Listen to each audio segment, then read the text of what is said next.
오늘도 딱 그런 느낌입니다. 그냥 그 자체만으로도 은혜가 되는 본문입니다. 그래서 설교하면 오히려 더 어려워지는 본문이 아닐까 걱정하며 조심스럽게 오늘 말씀을 함께 나눠보게 되는 것이 사실입니다. 오늘 그 첫 번째 시간 사랑의 본질에 대한 내용을 나누기를 원하는데요. 다소 어려운 시간이 되지는 않을까 염려는 되지만 그래도 오늘 본문을 통해서 성경에서 말하고 있는 사랑이 어떤 것들이 있는지 조금은 구체적으로 은혜를 좀 나눠보길 원합니다. 그렇다면 오늘 본문을 통해서 바울이 말하고 있는 사랑은 무엇일까요? 첫 번째, 사랑은 하나님의 성품이다라는 겁니다. 4절 한번 읽어볼게요. 4절 상반절 시작. 사랑은 오래 참고, 그리고 7절 상반절 모든 것을 참으며, 그리고 7절 하반절 모든 것을 견디느니라. 아멘. 자, 사랑은 하나님의 성품인데요. 이 사랑장이라는 별명을 가지고 있는 본문의 처음과 끝을 이루고 있는 내용이 뭐예요? 사랑은 오래 참고, 그리고 모든 것을 참고, 모든 것을 견딘다라는 거예요. 뭡니까? 참는다는 거예요. 사랑의 첫 시작과 끝은 뭐예요? 참는다는 거죠. 우리 한글로는 사랑이 남녀 간의 사랑, 부모의 사랑, 하나님의 사랑 등등 이 모든 것을 그냥 다 한꺼번에 사랑이라고 아울러서 표현을 하지만 헬라어에서는 이 사랑들을 좀 구분해서 표기합니다. 아가페라는 사랑은 신적인 사랑, 즉 우리가 흔히 말하는 하나님의 사랑을 얘기할 때 헬라어는 아가페라는 단어를 쓰고요. 필레오라는 단어를 쓸 때는 부모나 자녀, 형제, 친구 간의 사랑을 얘기할 때 필레오라는 단어를 쓰고요. 에로스라는 단어를 써서 사랑을 표기할 때는 이거는 남녀 간의 육체적인 사랑을 표기할 때 에로스라는 단어를 씁니다. 자, 본문에서 사용된 단어는 이 사랑을 오래 참고 모든 것을 참으며 모든 것을 견딘다라고 할 때의 이 사랑은 아가페라는 단어를 쓰고 있습니다. 즉 뭐예요? 하나님을 닮은 사랑은 오래 참고, 하나님을 닮은 사랑은 모든 것을 참으며, 하나님을 닮은 사랑은 모든 것을 견딘다라는 거예요. 그 사랑의 시작과 끝이 뭐래요? 참는다, 그리고 견딘다. 사랑은 하나님의 성품이다라는 것을 이야기하고요. 그 사랑이 하나님의 성품인 사랑을 제일 처음 얘기할 때, 그리고 마무리할 때 뭘로 열고 뭘로 마무리해요? 참는다라는 단어로 열고 마무리한다는 거죠. 이 참는다, 견딘다라는 것은요, 힘이 없어서 힘이 없어서 지는 것을 뜻하는 것이 아닙니다. 연약해서 지는 것이 아니에요. 강하고 힘이 있음에도 불구하고 참는 행위고요. 그 보복을 충분히 할 수 있음에도 불구하고 하지 않는 것을 얘기하는 것입니다. 오늘 바울이 말하고 있는 사랑의 속성, 즉 신적 사랑, 하나님의 사랑, 아가페의 속성과 많이 맞닿아 있는 지점이 바로 이 지점이죠. 모든 것을 참고, 오래 참고, 모든 것을 견뎌주는 것. 그래서 출애굽기 34장 6절에 여호와 하나님께서 직접 모세와 그의 백성들에게 나타나시며 본인을 설명할 때 이렇게 설명하십니다. 여호와께서 그의 앞으로 지나시며 선포하시되, 출애굽기 34장 6절이거든요. 여호와께서 그의 앞으로 지나시며 선포하시되, 여호와라 여호와라, 자비롭고 은혜롭고 노하기를 더디하고 인자와 진실이 많은 하나님이라. 아멘. 여호와께서 그의 앞으로 지나시며 선포하시되, 여호와라 여호와라, 뭐래요? 자비롭고 은혜롭고 노하기를 더디하고 그 인자와 진실이 많다. 자비 뭐예요? 용서하고 이해해 주는 거죠. 그 다음에 여기서도 처음이 자비를 베푼 거 뭐예요? 용서해 주는 거잖아요. 그리고 노하기를 더디하고 뭐예요? 참는 거죠. 자, 하나님의 사랑의 성품을 닮은 아가페는 결국엔 뭐다? 참는 것으로 시작해서 참는 것으로 끝난다라는 겁니다. 마치 오늘 우리를 향해 보여주시는 하나님의 사랑처럼, 하나님께서 오늘 그분의 속성대로, 그분의 심판하시는 하나님, 그분의 공의대로 우리를 바라보신다면, 사랑이란 것이 없이 공의와 심판만 가지고 우리를 바라보신다면 여기서 사랑할 사람 하나도 없습니다. 그분의 오래 참고 견뎌주시는, 기다려주시는 그 아가페적 사랑의 속성 때문에 오늘 우리가 그래도 살아있는 것이다 라는 겁니다. 오늘 바울이 분열되고 분쟁하고 너무나도 자기들의 은사를 뽐내기 바쁜 고린도 교회를 향해서 사랑하라 라고 하는 것은 참아줘라 라는 겁니다. 근데 오늘 고린도 교회는 그러지 못했던 것 같습니다.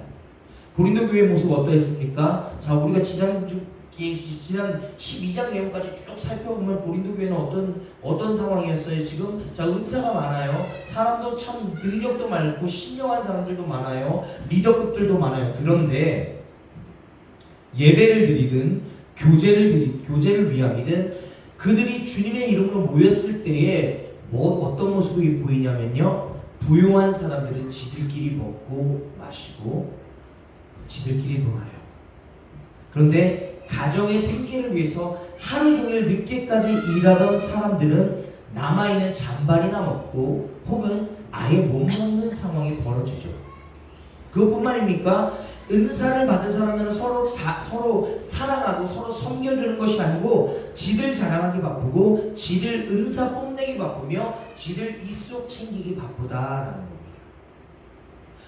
오늘 교회는 하나님께서 세우신 하나님의 성품을 닮아가는 교회여야 할지인데 그 하나님의 성품은 사랑, 그 하나님의 성품인 사랑의 가장 근본되는 것은 참는 것이고 견뎌주는 것인데 그 참아주고 견뎌주는 아가페적 하나님의 사랑이 오늘 고린도 교회에 빠져있다는 겁니다. 그런데 이게 오늘 고린도 교회만의 문제는 아니더라는 거죠. 오늘날 우리가 살고 있는 이 시대의 교회들도 마찬가지더라라는 겁니다. 자, 어떠한 한 교회를 꼬집어서 얘기하기 참 어려워서 자, 얼마 전 유튜브 프로그램 짠한형에서 나왔던 그런 짤로 봤던 이야기를 좀 가져왔습니다.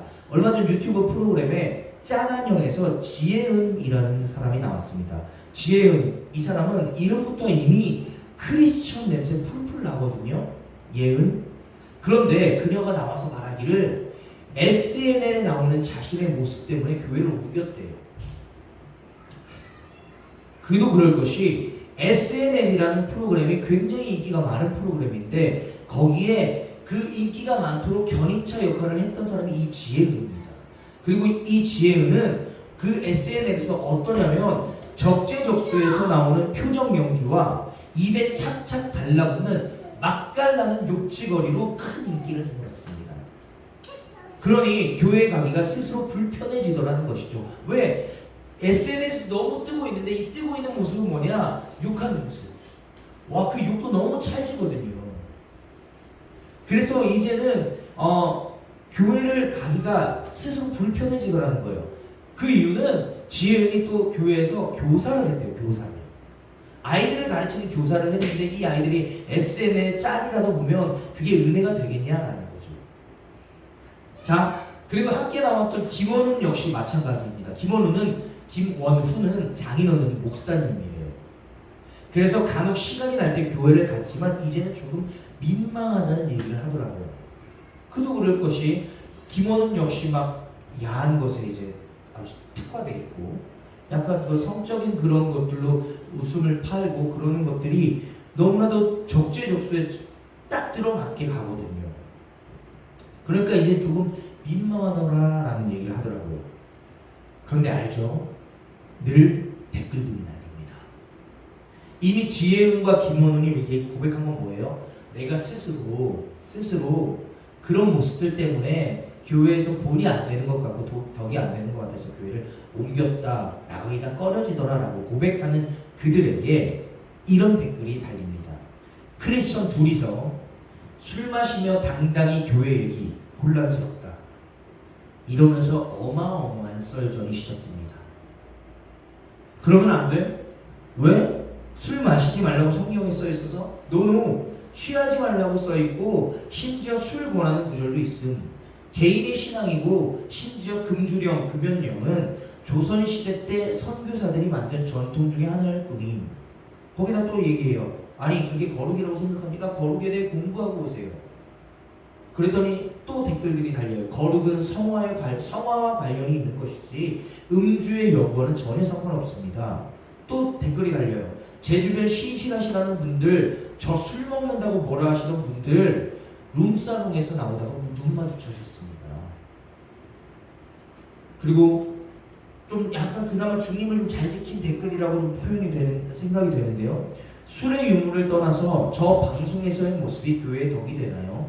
본인들도 떳떳하지 못하다고 교회를 옮겼다고 얘기하고 있잖아요. 한국 문화에서 술을 마시지 말라 권하는 이유는 덕이 되지 못하고 누군가를 실족하게 하는 문제 때문입니다. 뭐 이렇게 댓글들이 뭐 정말 몇 가지만 실어왔는데 어마어마하게 달렸어요. 몇백 개, 몇천 개가 달렸는데 다 읽어보지 못하겠더라고요. 그런데 다 뭐예요? 자기들 잘났다고 싸우는 거예요.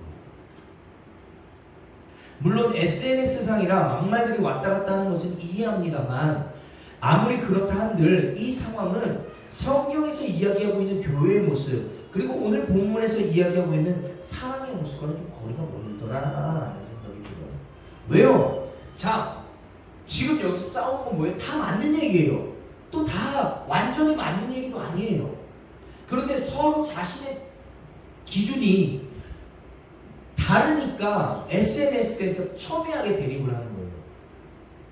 막말로 교회 안 다니는 사람, 교회 다니다 마는 사람, 교회 떠난 사람들이 그 댓글들을 보면 뭐라고 생각할까요? 똑같은 것들이 똑같은 짓 한다라고 이야기하는 거죠. 자, 물론 우리는 이 사랑을 추구해야 함이 마땅합니다. 그러나 이 사랑을 완전히 이룰 수는 없습니다. 그것은 우리가 연약하기 때문이에요. 그렇기 때문에 자, 저는 이 모습 그대로 그냥 여기서 왜 썰전이 벌어지고 있는지, 왜 싸우고 있는지 정말 잘 이해가 안 가요. 왜 다들 비판의 날이 서 있고, 왜 그렇게 믿는 사람들은 사랑을 이야기하는 게 맞는데 왜 그렇게 믿는 사람들끼리 정말 많이 싸우는지. 고린도 교회의 모습뿐만이 아니라 오늘 저의 모습, 오늘 우리들 교회의 모습이 비슷하더라는 겁니다. 그러나 우리 하나님은 죄인의 원수된 우리를 향하여 이 사랑을 기꺼이 베푸셨고요. 또 지금도 베풀고 계십니다. 그래서 아가페인 거예요. 이 아가페는 하나님이 유한한 존재인 인간에게 주시는 무한한 사랑이에요. 그 어떠한 정죄함도 없어요. 자, 어떠한 쉽게 말해서 그거예요. 어떠한 조언은 해줄 수 있지만 그것이 맞는 건 아니다라는 겁니다. 하나님은 오늘 우리를 매일 이렇게 있는 그 자체로 귀하게 대우하시고 오래 참으시며 인내하며 다뤄주시는 분이신데, 그래서 오늘 사랑을 이야기하는 그 처음과 끝이 참다인데 우리 크리스천들은 참는 법을 잊어간다라는 것이죠. 사랑하는 행복누리 여러분, 오늘 우리는 분명히 알아야 합니다. 사랑이란 하자고 해서 되는 것이 아닙니다. 내가 해야겠다고 마음먹어서 되는 것도 아닙니다. 그럼 언제 사랑을 하게 되는 걸까요? 바로 그 사랑을 알게 되었을 때 하게 됩니다. 내가 받은 사랑이 얼마나 크고 소중한지 알게 될 때 비로소 사랑할 수 있습니다. 사랑받은 애들이 사랑할 줄도 알더라는 거죠. 사도 바울이 오늘 본문에서 소개하는 이 하나님의 사랑을 먼저 아시길 바랍니다. 여기에서 말하는 사랑의 시작 그리고 끝은 오래 참음입니다. 오래 참음 안에는 분명히 내가 봤을 때 옳지 못하게 보인다고 해서 무조건 책망하고 질책하는 것이 아닙니다. 말 그대로 오래 참아주는 거예요. 좀 더 지켜봐주고 좀 더 기다려주는 것입니다. 그게 바로 인내하신 하나님의 모습을 조금이나마 닮아있는 모습입니다. 그런데 우리는 오늘 왜 그리도 기다려주지 못하고 있는 그대로 봐주지 못하는지. 내 기준과 다르다고 해서 다 잘못된 것은 아닐 것인데 왜 그렇게도 내 기준이 잣대가 되어 한 영혼을 너무나도 쉽게 판단하고 정죄하는지요. 부탁드립니다. 조금 기다려 주십시오. 그리고 있는 그대로 바라봐 주십시오. 그것이 하나님이 오늘도 우리를 지켜주시고 기다려주시는 사랑의 마음 아니겠습니까? 저는 여기 모여있는 우리 모두가 다시금 그 하나님의 사랑을 깨닫고 경험하시는 그 오래 참으시는 하나님의 사랑을 본받아가는 귀한 믿음의 동역자들이 되시길 주님의 마음으로 부탁을 드립니다. 첫 번째, 오늘 고린도전서 13장을 통해서 바울이 소개하고 있는 사랑은 뭡니까? 하나님의 성품이에요. 그 하나님의 성품 처음이자 끝은 뭐예요? 오래 참으시는 하나님. 자, 두 번째, 그럼 오늘 고린도전서 13장에서 바울이 이야기하고자 하는 사랑은 어떤 것입니까? 사랑은 실천이다. 자, 오늘 본문은 딱 4절이에요. 자, 그런데 이 4구절에 걸쳐서 그 문장이 길지도 않아요. 근데 이 4구절에 걸쳐서 자그마치 총 15개의 동사가 사용되고 있습니다. 오래 참고, 온유하고, 시기하지 않고, 자랑하지 않고, 교만하지 않고, 무례행하지 않고, 자신의 유익을 구하지 않고, 성내지 않고, 악한 것을 생각하지 않고, 불의를 기뻐하지 않고, 진리와 함께 기뻐하며, 모든 것을 참고, 모든 것을 믿고, 모든 것을 바란다. 무슨 말입니까? 사랑은 이념이나 구호가 아니라 실천이자 삶이라는 것입니다. 총 15개의 동사가 어우러져서 이 4구절을 이루고 있다는 거예요. 그만큼 이 사랑은 실천하는 것이고 움직이는 것이다. 정적이지 않다라는 거예요. 여기에는 그 어떤 의미나 이념 혹은 구호가 있는 것이 아닙니다. 구체적인 실천만 있을 뿐입니다. 오래 참아라, 온유하고, 시기하지 말아라, 자랑하지 말아라, 교만하지 말아라, 무례행하지 말아라, 자신의 유익을 구하지 말아라, 성내지 말고, 악한 것을 생각하지 말고, 불의를 기뻐하지 말고, 진리와 함께 기뻐하고, 모든 것을 참고, 모든 것을 믿고, 모든 것을 견디며, 모든 것을 바라라. 말로 하는 것이 하나도 없습니다. 다 행동입니다. 오늘 사람들은 사랑을 흔히 감정이나 느낌으로 말하는 데 익숙해져 있어요. 그러나 오늘 고린도전서 13장에서 사도 바울이 이야기하는 사랑은 감정이나 느낌이 아닌 행함이에요. 삶이에요. 행동이에요. 실천이에요. 사랑은요, 매우 활동적인 것이며 정적인 것이 아닙니다. 굉장히 동적인 것이고 굉장히 액티브한 것이며 굉장히 활동이 많고 움직이는 거예요. 사랑은 마음에 푸는 것이나 생각으로 머물지 않습니다. 사랑은 반드시 오늘 본문에서 하는 것과 하지 않는 것으로 드러나야 합니다. 하는 것 뭐예요? 오래 참아야 하고요. 온유해야 하고요. 진리와 함께 기뻐해야 하고요. 참아야 되고요. 믿어야 되고요. 바라야 되고요. 견뎌야 돼요. 하지 않는 건 뭐예요? 시기하지 않아야 돼요. 자랑하지 않아야 돼요. 교만하지 않아야 돼요. 무례행하지 말아야 돼요. 자신의 유익을 구하지 말아야 돼요. 성내지 말아야 돼요. 악한 것을 생각하지 말아야 돼요. 불의를 기뻐하지 말아야 돼요. 다 하는 것과 하지 않는 것의 동사로 이루어졌다는 거예요. 그렇기 때문에 사랑은요, 반드시 하는 것과 하지 않는 것으로 드러나야 합니다. 제가 주보에서도 실었던 이야기인데요. 1965년 11월에 베트남에서는 아이드랑 계곡 전투가 있었다. 베트남 전쟁은 월맹이 승리한 전쟁이었는데 아이드랑 계곡 전투는 미군이 대승했다. 미 1기병사단 7년대 1대대의 미군들은 헬기로 적지에 투입되어 치른 전투에서 79명이 전사했고 반면 월맹군은 600여 명이 전사했다. 월맹군의 지휘관도 미군 대대장 할무어 중령만큼 뛰어난 상황 판단 능력과 지략을 가지고 있었다. 그런데 결정적인 차이가 있었다. 무어 중령은 부하들과 함께하는 지도자였다라는 것이다. 그는 병사들과 함께했고 혼자 귀환하여 전황을 보고하는 상부의 명령에도 불복종했다. 병사들을 버리고 혼자 갈 수 없다는 이유에서였다. 또 작전이 실패했으니 전원 철수하라는 명령도 듣지 않았다. 자신이 판단하기에 집결해 헬기에 타는 그때를 노려서 덮치는 작전을 월맹군이 쓸 것이라고 예상한 것이었다. 그래서 배수진을 치고 마지막 공세를 가해서 큰 승리를 이끌어냈다. 무어 중령은 참전하는 병사들과 가족들이 모인 출정식에서 이렇게 말했다. 나는 제군들이 모두 살아 돌아오리라는 것을 보장하지 못합니다. 그러나 전투 현장에 내가 가장 먼저 첫 걸음을 내디딜 것이며 가장 나중에 전투 현장을 떠날 것입니다. 살았든 죽었든 어느 누구도 내 뒤에 제군들을 남겨두지 않을 것입니다. 이 멋지고 책임감 넘치는 약속을 무어중령은 실천했다. 부대원들의 절반이나 되는 사상자가 났지만 살았거나 죽었거나 그들 모두를 보냈다. 마지막 병사의 시신까지 찾아서 헬기에 태워보낸 후 자신이 마지막으로 헬기에 올라 귀환했다. 사람을 생각하고 아랫사람을 사랑하는 리더십이 중요하다는 점을 느낄 수 있다. 사랑하는 믿음의 동역자 여러분, 기억하십시오.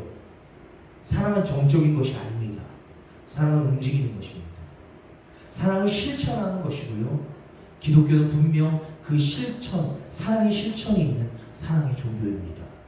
사랑을 원리로 삼은 종교입니다. 그러나 요즘 세상 사람들이 기독교를 사랑의 종교라고 부르지도 않지만, 그렇게 부를 때는 정말 사랑의 종교로 인정하기보다는 남녀 간의 사랑을 가리키고 남녀 간의 불륜이 잦은 것 등과 같은 조롱의 의미로 그렇게 부르는 것을 우리는 종종 목격할 수 있습니다. 그래서 세상 사람들이 기독교를 부를 때 뭐라고 부릅니까? 개독교. 그리고 예배당을 부를 때 뭐라고 불러요? 에벤당, 연회당. 목사를 부를 때는 목사, 집사를 부를 때는 잡사 등으로 부릅니다. 너무나도 속상하고 안타까운 명칭들이지만 왜 이렇게 됐을까요? 수많은 이유들이 존재하겠지만 가장 큰 이유 중에 하나는 이것이 아닐까 생각합니다. 사랑을 말하지만 행하지는 않는 종교. 예수님은 사랑이지만 교회는 사치. 혹은 시간 낭비 등으로 생각하며 예배보다는 내 삶이 우선인 모습. 사랑이나 희생보다는 이기적이고 독선적인 모습. 한 영혼이 천하보다 귀하다기보다는 내 삶이 무엇보다 중요한 모습 등등. 사랑에 빠진 모습, 경건이 없는 모습, 세상 사람들과 다를 바 없는, 더하면 더했지 덜하지 않는 모습들을 너무나도 많이 목격했기에 그런 조롱과 비난들이 거세게 다가오는 것은 아닐까요? 사랑이 행위가 되지 않고 말로만 끝나는 모습 때문에, 아니 말만 많이 하고 삶에서는 전혀 사랑이 없는 행위들 때문에, 그래서 오늘날의 교회가 힘이 없고 세상과 똑같은 모습으로 취급받는 것이겠죠. 그래서 오늘 가장 속상하게 하는 아이들이 어떤 아이들이에요? 모태신앙 아이들이에요. 그 애들이 엉망인 이유가 뭐예요? 부모의 모습이, 다 그런 건 아니겠지만 교회에서와 가정에서 너무 갭이 많아요. 차이가 나요. 교회에서는 정말로 열심히 봉사하는데 집에서는 집안일 나몰라라 하고 밥 챙겨주는 거 없고 화만 내고, 뭘 해야 뭘 준다, 성경을 읽어야 이걸 해줄게 너무나 강압적인 모습. 사랑은 그런 게 아닙니다. 목회자들이 욕먹는 이유는 뭡니까? 갖은 타락이 난무하고 독선적이고 지나치게 위선적이고 너무나도 권위적인 모습들이 아직까지 보여지기 때문에. 성도들이 욕먹는 이유는 뭡니까? 크리스천이라고 하지만 삶은 장사꾼과 전혀 다른 없는 모습이기 때문입니다. 이런 모습들이 삶 속에서 나타나기 때문이겠죠.